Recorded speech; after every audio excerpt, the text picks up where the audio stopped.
હરિઓમ મિત્રો, આપણે ગુજરાતી 2 જેની અંદર વ્યાકરણ વિભાગ પહોંચ્યા છીએ। આ વ્યાકરણ વિભાગની અંદર આજે આપણે 12મું ચેપ્ટર રૂઢિપ્રયોગો છે એના વિશે વધારે શીખીશું। તો તમારી નોટબુકની અંદર હું અહીંયા જે વિરુદ્ધાર્થી શબ્દો લખાવું છું એ વિરુદ્ધાર્થી શબ્દો તમે તમારી નોટબુકની અંદર લખજો। હવે તમને સાથે એ પણ કહી દઉં કે પેપરની અંદર વર્કશીટની અંદર તમારે રૂઢિપ્રયોગ છે, સમાનાર્થી, વિરુદ્ધાર્થી, જોડણી આ વસ્તુ પણ તમને ગુજરાતી 2 માંથી પૂછવામાં આવશે। એટલે જે વ્યક્તિ પાસે ગુજરાતી 2ની બુક ના હોય તો અહીંયા આગળ જે હું વસ્તુ લખાવું છું એ મહેરબાની કરીને તમારી બુકની અંદર લખો, બરાબર છે। તો આજે આપણે ભણવાના છીએ રૂઢિપ્રયોગ, જેને આપણે હિન્દીમાં શું કહીએ છીએ? મુહાવરો। તો શરૂઆત કરીએ આપણે રૂઢિપ્રયોગો। તો જોઈએ રૂઢિપ્રયોગ કોને કહેવાય?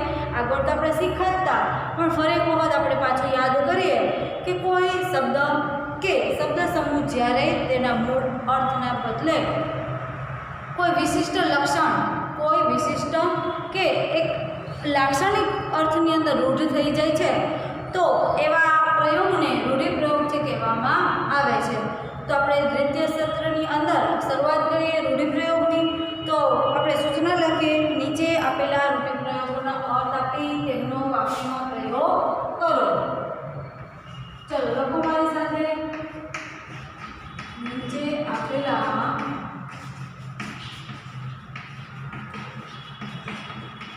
રૂઢિપ્રયોગોનો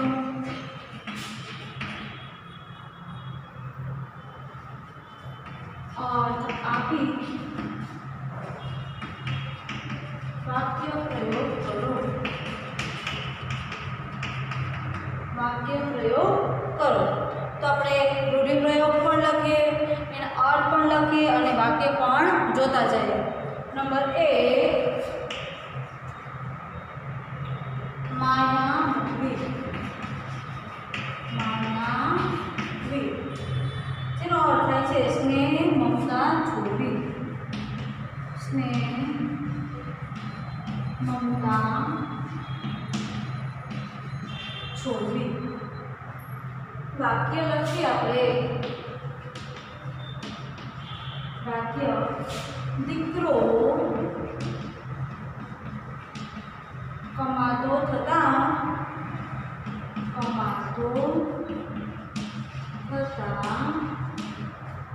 જયેશભાઈએ માયા મૂકીને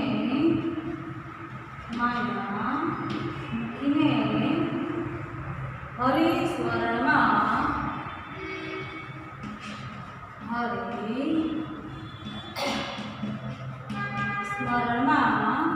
જીવ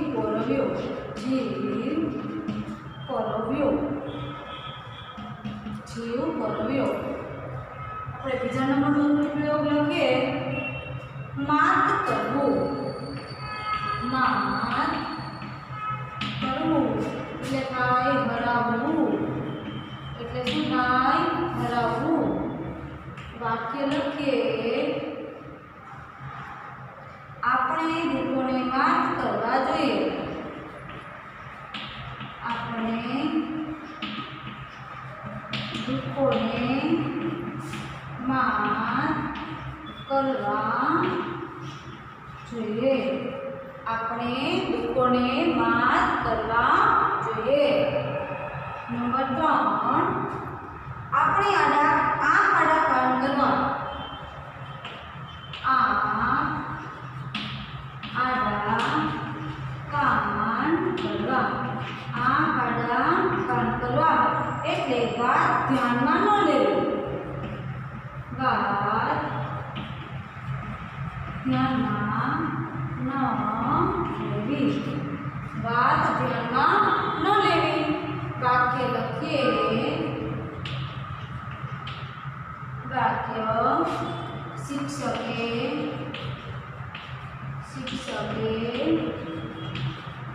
કરુણા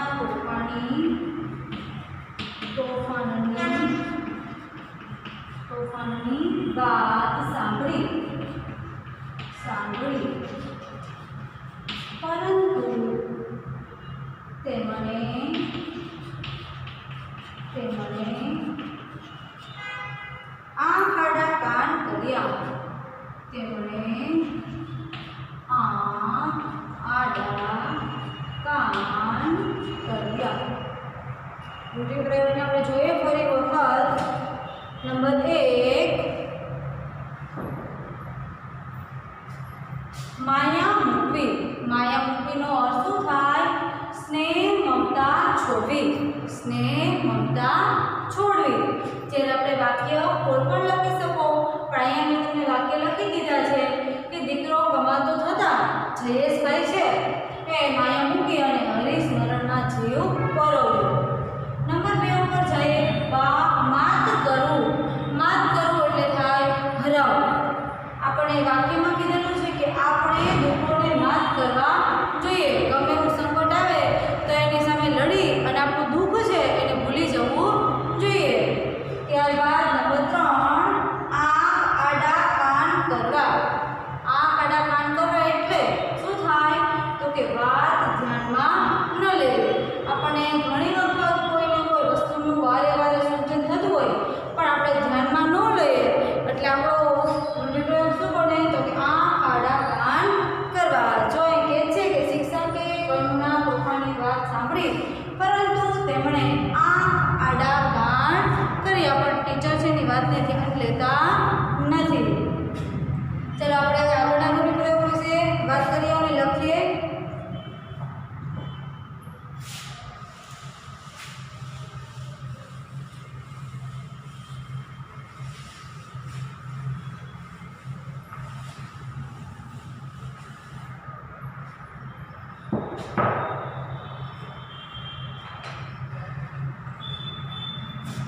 નંબર 4, મોંમાં આંગળા નાખીને બોલાવવું. પરાણે બોલાવવું.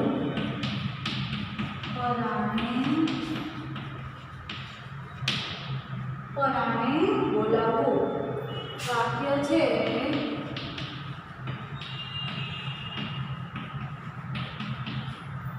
યશપાલ શાંત હતા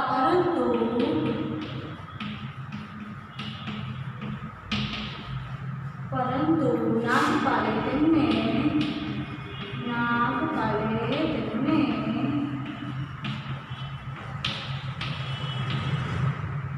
મોંમાં આંગળા નાખીને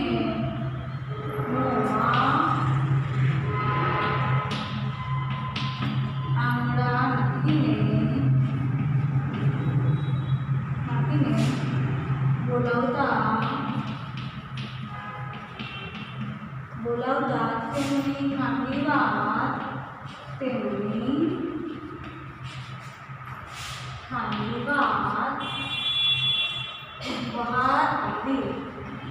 બહાર આવી. બીજો રૂઢિપ્રયોગ આગળનો નંબર 5 વેચા. નંબર 5, મન ભીતોમાં ભાંગવું.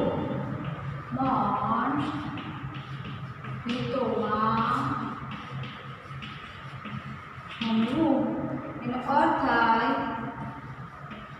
મન કોઈ જગ્યાએ સ્થિર ન હોવું.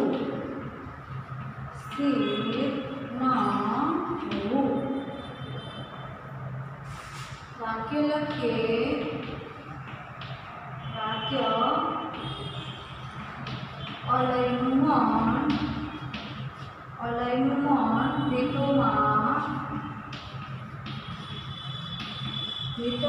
ભણે છે એટલે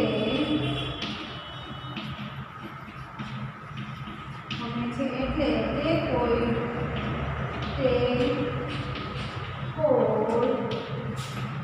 નિર્ણય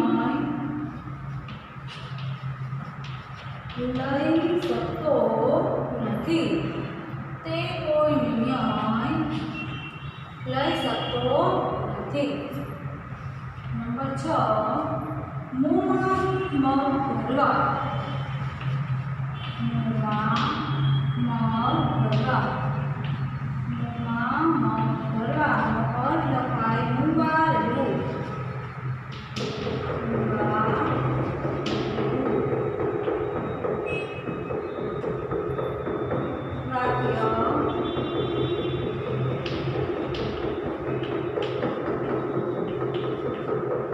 મમતાનો અભિપ્રાય જાણવા માટે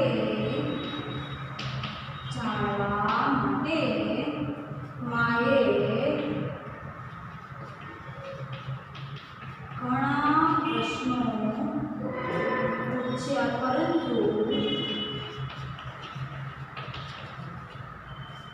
પરંતુ મમતા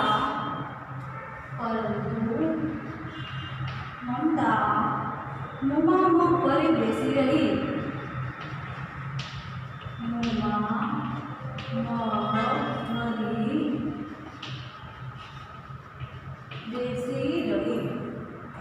વાક્ય આપણું બહુ મોટું છે.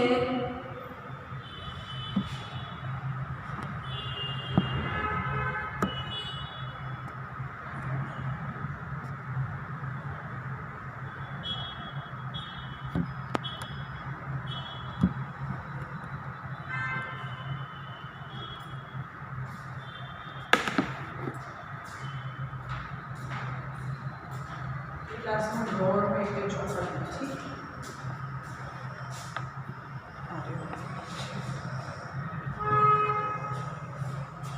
લાઈટ નહીં કરતા, અંધારું નહીં. આપણે જોઈએ નંબર 4, 5 અને 6. મોંમાં આંગળા નાખીને બોલાવવું. જે ધરાર બોલાવતા હોય એવી રીતના કે છે પરાણે બોલાવવું. શું થાય? પરાણે બોલાવવું. વાક્ય જસપાલ શાંત હતા, પરંતુ નાગપાલે તેમને મોઢામાં આંગળા નાખીને બોલાવતા એમની જે ખાનગી વાત હોય એ બહાર આવી. નંબર 2 ઉપર મન ભીતોમાં ભણવું. કોઈ જગ્યાએ મન આપણું સ્થિર રહે નહીં. અલયનું મન ભીતોમાં ભમે એટલે તે કોઈ નિર્ણય લઈ શકતો નથી. મોંમાં મગ ભરવા એટલે મૂંગા રહેવું, કંઈ બોલવું નહીં, મૂંગા બેઠું રહેવું એવો અર્થ થાય છે. હવે વાક્ય મમતાનો અભિપ્રાય જાણવા માએ. મમતાની દીકરી હશે પણ એની માતા એવા પ્રયત્નો કરે છે, ઘણા બધા પ્રશ્નો પૂછે છે, પણ મમતા મોંમાં મગ ભરીને બેસી રહી. આ છે તમારા નંબર 6 સુધીના રૂઢિપ્રયોગ. હજી આપણે થોડા રૂઢિપ્રયોગ તૈયાર કરવાના છે, તો આપણે કોઈ જાય છે નંબર 7.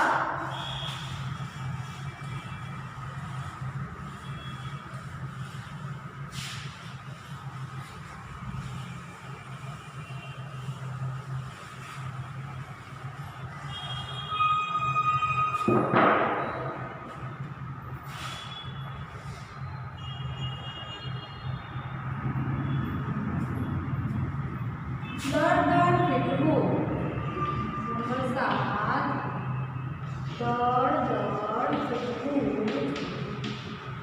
એનો અર્થ થાય છે ગરીબાઈ દૂર થવી. ગરીબાઈ દૂર થવી. વાક્ય છે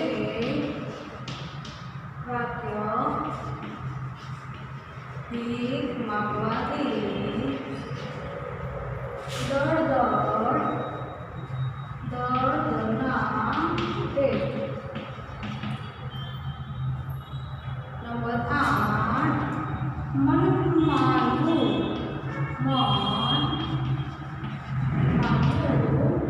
વાક્ય છે અર્થ તૈયાર અથવા બીજો છે સંમત થવું.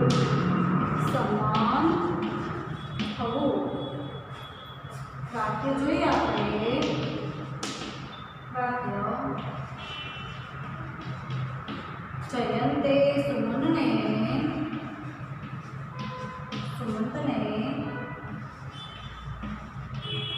જૂઠું બોલવા માટે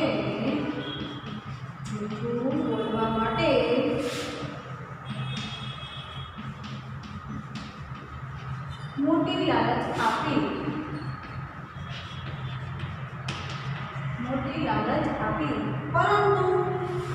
પરંતુ સુમનનું મન માન્યું નહીં.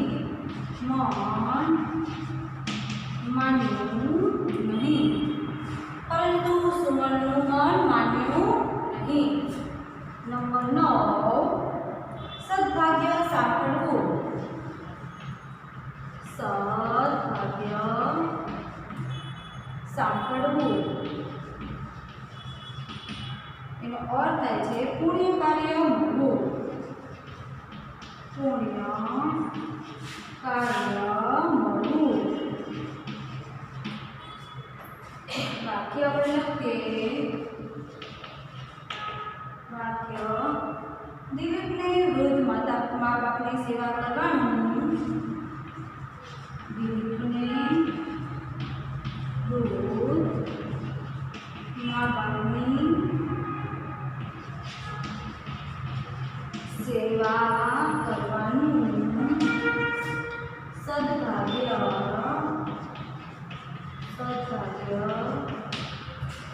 સાંભળ્યું છે.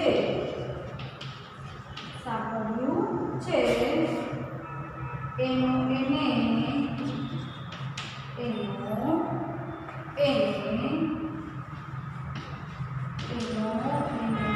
આનંદ છે. એનો એને આનંદ છે. ચલો આપણે જોઈએ 9 નંબર સુધી. પેલું છે દળ દર ફીટવું. અહીંયા અળ છે અને અહીંયા ર છે. દળ દર ફીટવું એટલે ગરીબાઈ દૂર કરવી. પણ આપણે ભીખ માંગ્યા કોઈ પાસે તો દળ દળ ના ફૂટે એટલે કે આપણી ગરીબાઈ છે એ દૂર થાય નહીં. મન માનવું એટલે તૈયાર થવું એટલે કે સંમત થવું. જયંતી સુમનને જૂઠું બોલવા માટેની લાલચ આપી છે, પણ સુમનનું મન માનતું નથી. એ પોતાની લાલચમાં આવતી નથી એટલે કે સંમત થતી નથી. સદભાગ્ય સાંભળવું. સદભાગ્ય એટલે પુણ્યનું કામ. મળવું એટલે તો પ્રાપ્ત થવું. વાક્ય છે દિલીપને એના જે વૃદ્ધ માતા પિતા છે, મા બાપ છે એની સેવા કરવાનું સદભાગ્ય સાંભળ્યું છે. એનો એને આનંદ છે એટલે કે એની પોતાની ખુશી છે. ચલો આપણે જોવાનું છે નંબર 10 થી.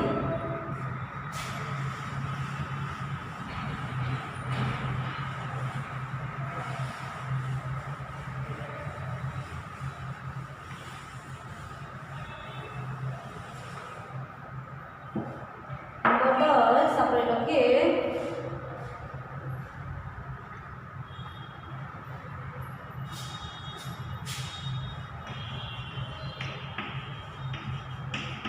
જીવ લઈને નાસવું. એનો અર્થ થાય છે જીવ બચાવવા ઘણી જ ઉતાવળે દોડવું.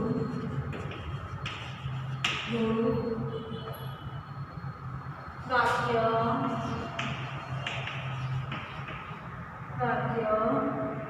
હડકાયું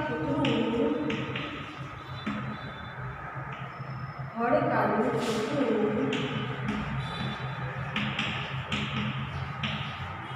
પાછળ પડતા રમણ જીવ લઈને નાખો. જીવ લઈને નાખો. 11 નંબર જાય. 11 નંબરમાં ચૂકે ચાન થવું. ચૂકે ચાન થવું. ચૂકે ચાન ન થવું. કંઈ પણ ન બોલવું. ન બોલવું અથવા તો સાવ ચૂપ થઈ જવું. સાવ ચૂપ થઈ જવું. વાક્ય છે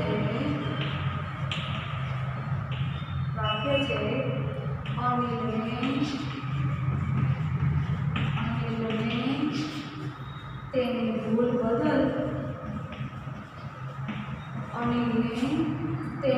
બદલ એના એના પિતાએ ઠપકો આપ્યો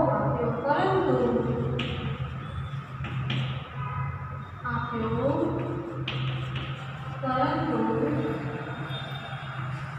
તે ચૂકે ચાણ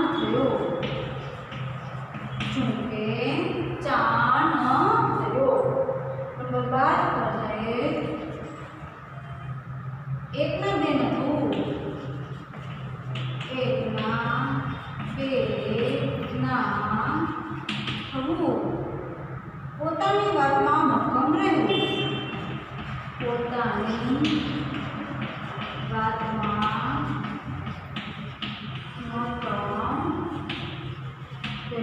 પોતાની વાતમાં મક્કમ રહેવું વાક્ય પહોંચ્યા છે એનું રાકેશને એના પિતાએ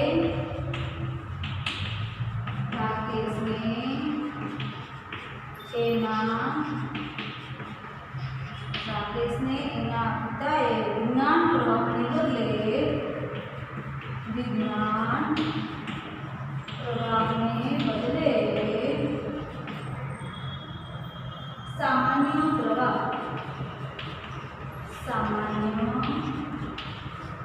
સામાન્ય પ્રવાહમાં પ્રવેશ લેવાનું સમજાવ્યું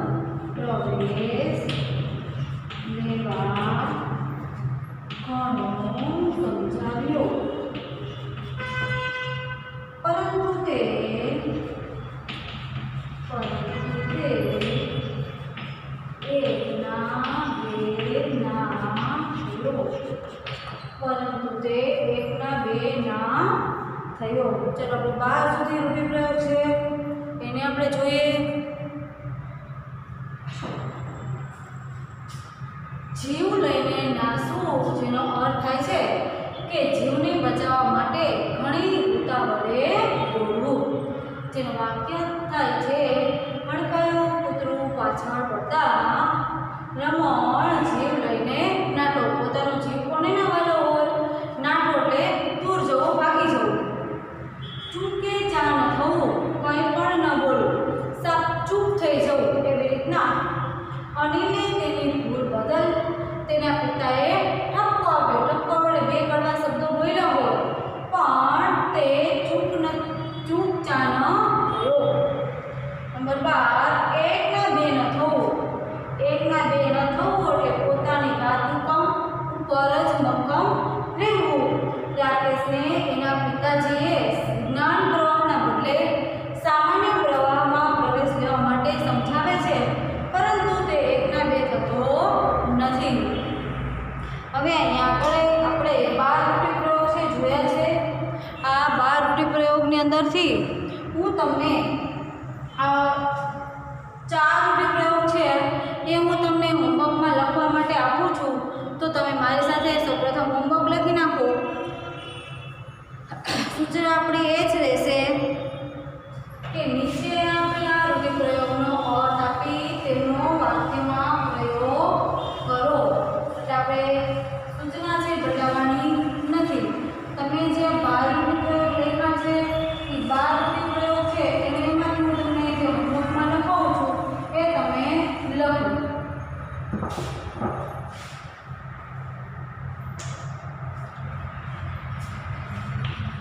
નંબર 1 છે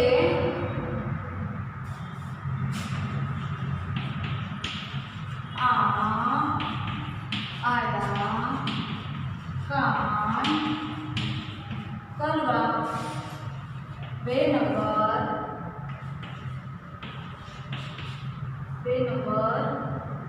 મન પિત્તોમાં ભૂલવું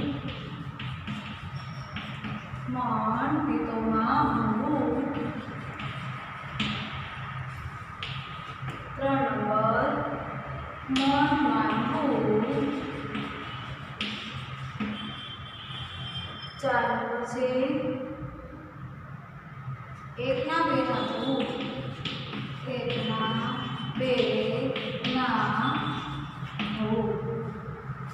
આ રૂઢિપ્રયોગની અંદર માયા મૂકવી એટલે સ્નેહ મમતા છોડવી, માત કરવું એટલે હરાવવું, આ આડા કાન કરવા એટલે થાય છે વાતને ધ્યાનમાં લેવી નહીં, મોંમાં આવડા નાખીને બોલાવવું એટલે આપણે જે પરાણે બોલાવવું ધરાની પાસે વાત કરાવી એવું થાય છે, મન પિત્તમાં ભમવું એટલે કોઈ જગ્યાએ મન છે સ્થિર રહેવું નહીં, મોંમાં મગ ભરવા એટલે મૂંગા રહેવું ચૂપ રહેવું, દળ દર ફેટવું એટલે કે ગરીબાઈ દૂર થવી, મન માનવું એટલે તૈયાર થવું અથવા તો સંમત થવું, સદભાગ્ય સાંભળવું એટલે પુણ્યનું કામ કરવું, પુણ્યનું કાર્ય છે કરવું, જીવ લઈને નાસવું, જીવને બચાવવા ઘણી ઉતાવળ કરીને દોડવું, ચૂપ કે ચા ન થવું એટલે કંઈ પણ બોલવું નહીં અથવા તો ચૂપ રહેવું, એકના બે ન થવું એટલે પોતાની વાત ઉપર મકામ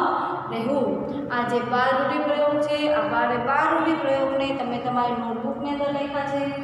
ત્યારબાદ તમે એના વાક્ય છે એ તમે લખો કે ના લખો તો પણ ચાલે, અથવા તો બીજું કહીશ કે એ જે વાક્યો છે એને તમે તમારા શબ્દોની અંદર અથવા તો તમને જો બીજું કોઈ વાક્ય તમને આવડતું હોય એની અંદર આ રૂઢિપ્રયોગ છે એનો અર્થ છે એ આવી જવો જોઈએ, એ રીતનું તમારું વાક્ય છે બનવું જોઈએ.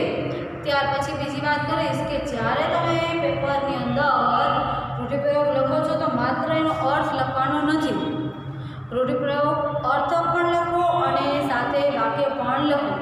તમને પેપરમાં જગ્યા હોતી નથી તો તમે શું કરો છો તો ન્યા ભેગું લખી નાખો છો, એનો અર્થ લખો છો અને નીચે નાની એવી જગ્યા હોય ત્યાં પર તમે પેનથી આવી રીતના લીટા પાડી લીટા પાડીને તમે એટલામાં વાક્ય છે પૂરું કરી નાખો છો. પણ આપણે આ પેપરની અંદર છે એ તમે અલગ જે પેજની અંદર લખો છો એમાં તમારે લખવું જોઈએ. નવી બીજી વાત એ કરીશ કે જે વ્યક્તિ પેપરની અંદર લખે છે બરાબર છે તો એ તમે વર્કશીટની અંદર અલગ જે પેજ જોડો છો એની અંદર ના લખો, તમે વિકલ્પ છે ખાલી જગ્યા છે ખરા ખોટા છે આ તમે પેપરમાં લખો છો પાછા અંદર લખો છો એટલે એક જ વખત લખેલા છે એ તમારે તપાસવામાં આવશે. એક જ વખત માર્ક મૂકાયેલા તમારા પેપરની અંદર આવે, આગળ પેપરની અંદર તમને માર્ક મૂકાયેલા હોય તો તમારા પેજની અંદર ચેક પણ કરી દઈશ પણ માર્ક લખેલા હશે નહીં. પછી તમે એવું ના કહેતા કે મેડમ તમારું તપાસેલું નથી કે અહીંયા પાછું પણ પેપર છે તમારે આવવું જોઈએ નહીં. આ વસ્તુનું તમે ખાસ ધ્યાન રાખજો બરાબર છે. એટલે પેપરની અંદર તમે ના લખો, તમારું જે પેજ છે આ પેજની અંદર તમે લખો. ઘણા વ્યક્તિ પોતાના નામ અને રોલ નંબર છે એ હજુ લખતા પણ ભૂલી જાય છે. પહેલાં તો એક વખત હાથમાં જ્યારે વર્કશીટ આવે એટલે પહેલાં તમારું નામ અને રોલ નંબર છે અને ક્લાસ છે એ તમારું નોંધાઈ જ જવો જોઈએ. આવું કરો જેથી કરીને અમારે કોઈ પ્રોબ્લેમ છે ઊભા ના થાય, કેમ કે કોઈ વ્યક્તિના નામ લખેલા ન હોય અને પછી તમે અહીંયા આગળ આવીને એમ કહેશો ભાઈ મારી આ વિષયની વર્કશીટ આવી નથી, પેલા વિષયની વર્કશીટ આવી નથી, પણ તમે નામ જ ન લખેલા હોય તો અમારે તમને વર્કશીટ કેવી રીતે આપવી? તમે જ્યારે નામ લખેલા હોય તો અમારી પાસે પણ માર્ક લખેલા હોય બરાબર છે. અને જે દિવસે તમે લખો છો બરાબર છે એની તારીખ લખવાની કે એની કોઈ જરૂર નથી. સ્કૂલની તમે નામ લખો છો પણ તમારે સ્કૂલનું નામની જરૂર નથી, તમારો રોલ નંબર તમારું નામ બરાબર એની જરૂર છે. એટલે ખાસ આ વસ્તુનું તમે ધ્યાન રાખજો. હવે પછી આપણે પહોંચ્યા છીએ આગળ નંબર 13 કે શબ્દો છે એનો એક જ શબ્દ હોય પણ એના અર્થ છે એ અલગ અલગ થતા હોય એના વિશે આપણે વાતો કરશું. જો આપણે બીજા સત્રની અંદર હશે આ તો આપણે કરશું, નહીતર પછી આપણે આગળ નવું છે ચેપ્ટર ચાલુ કરશું. તમારું ચેપ્ટર નંબર હશે 14.